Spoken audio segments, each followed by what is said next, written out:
cidades altamente desenvolvidas tecnologicamente, contrapondo uma decadência social e um estilo de vida cada vez mais melancólico.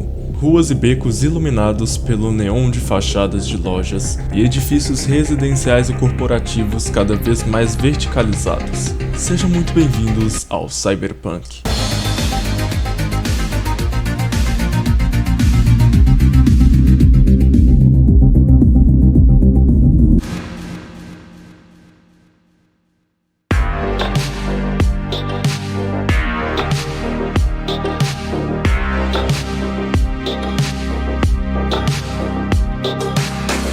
Você provavelmente já ouviu falar, ou ao menos teve algum contato com elementos da estética cyberpunk. Entretanto, isso tudo é muito mais do que apenas um visual. Na verdade, quando falamos desse assunto, estamos nos referindo a todo um subgênero da ficção científica, que tem como base dois principais pilares. O primeiro, o high-tech low-life, que mistura alta tecnologia com a baixa qualidade de vida e a degradação da condição humana, que contrapõe os dois como diferenças sociais. De um lado temos uma alta gama de tecnologia e o desenvolvimento das mesmas, nós temos uma sociedade precária, onde muitas pessoas lutam pela sua sobrevivência de maneira a cometer crimes, por exemplo.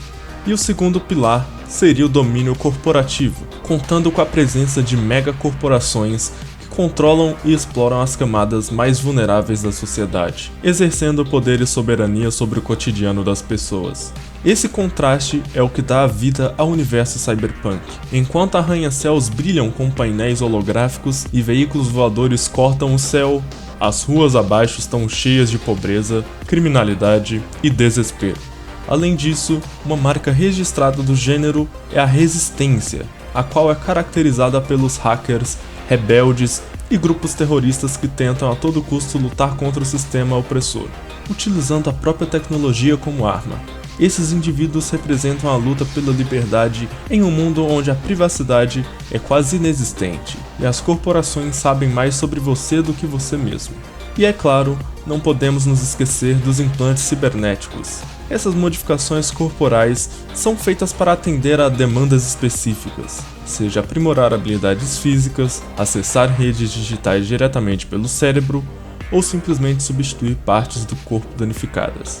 Em muitos casos, essas melhorias são vistas tanto como uma necessidade quanto um fardo, trazendo questões sobre a desumanização e o limite entre o homem e a máquina.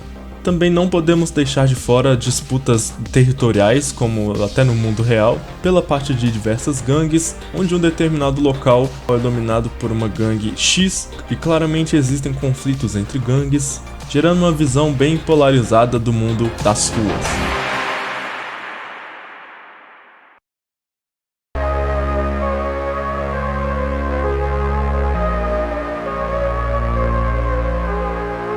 O cyberpunk nasceu nos anos 80, principalmente por meio de obras de ficção científica de autores como William Gibson, que escreveu Neuromancer, e Philip K. Dick, que escreveu Androides Sonham com Ovelhas Elétricas. Gibson descrevia em sua obra um cotidiano agitado por hackers, os quais eram chamados de cowboys, e introduziu o conceito de cyberespaço, influenciando fortemente a visão estética do gênero. Com a luta pela sobrevivência em uma sociedade criminalizada, o protagonista tenta sobreviver ao meio ao caos social descrito na obra.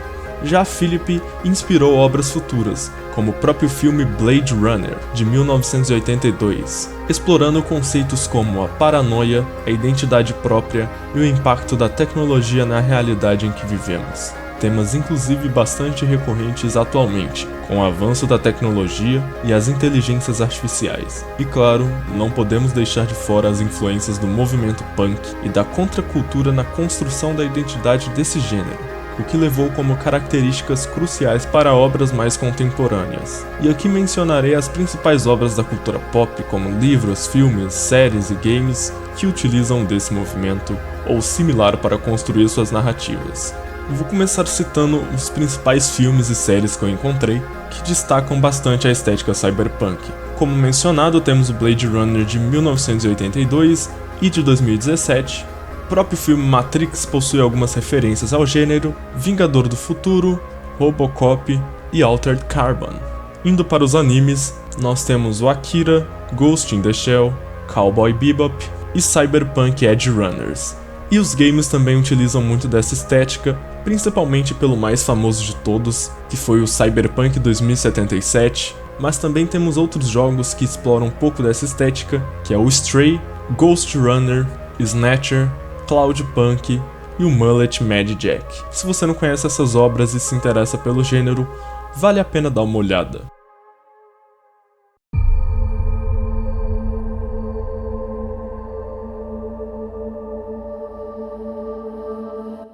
Chegamos a um dos aspectos mais fascinantes e memoráveis dessa estética, o visual do Cyberpunk, um espetáculo único e visceral. Cidades que nunca dormem, engolidas por arranha-céus espelhados e neon, onde a chuva parece cair eternamente sobre os becos sombrios, refletindo luzes artificiais nas poças de asfalto rachado. O contraste é inevitável, a tecnologia avançada convive lado a lado com a decadência urbana, e a cada esquina, uma nova camada de caos e beleza distorcida se revela. As luzes neon saturadas iluminam rostos cansados de cidadãos que lutam para sobreviver, muitas vezes de maneira desonesta, em um jogo cruel e implacável. Ao tentar olhar para o horizonte, somos engolidos por uma arquitetura vertical, onde os gigantes prédios de concreto e vidro dominam, criando um cenário de megalomania que nos faz sentir como grãos de areia diante de sua imensidão e magnitude. Enquanto percorremos as ruas desta cidade íngreme, vemos o corpo humano se transformar, com implantes cibernéticos visíveis para todos os lados. A linha entre o homem e a máquina se dissolve, fundindo-os em uma nova forma de existência, onde o biológico e o mecânico se unem em uma única carne, criando uma harmonia distorcida mas impressionante. E cara, eu acho toda essa estética espetacular. Esse contraste de estruturas e becos urbanos, com luzes refletindo as fachadas das lojas, como um espelho nas poças de água no chão, cria toda essa identidade única.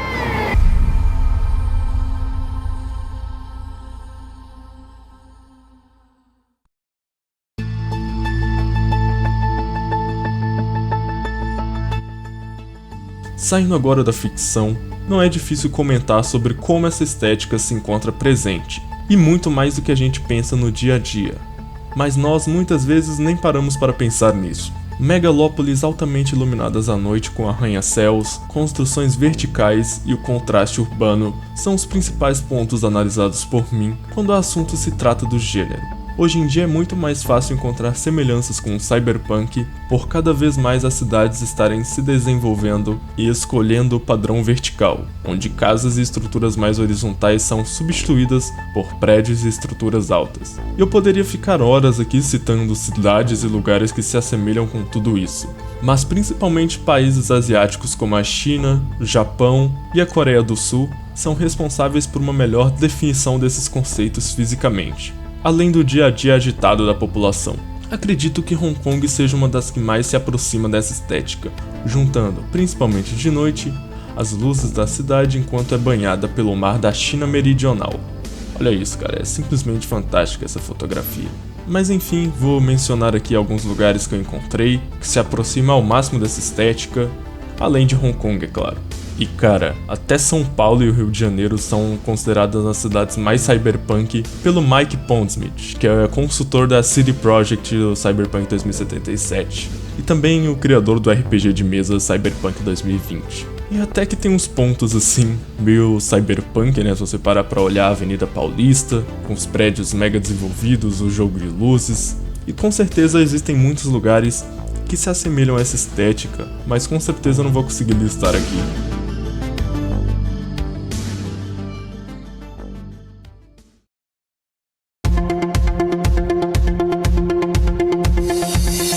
Apesar de toda a estética incrível, o Cyberpunk é, acima de tudo, uma crítica a essa sociedade oprimida e com baixa qualidade de vida. Vale para nós uma reflexão aqui: que rumo será que a gente está tomando? Será que estamos criando um futuro promissor ou apenas um novo tipo de distopia, onde a qualidade de vida será um ponto esquecido? E você, está preparado para o futuro? Diz aí nos comentários. Do mais é isso, agradeço por ter assistido até aqui e nos vemos em um próximo vídeo.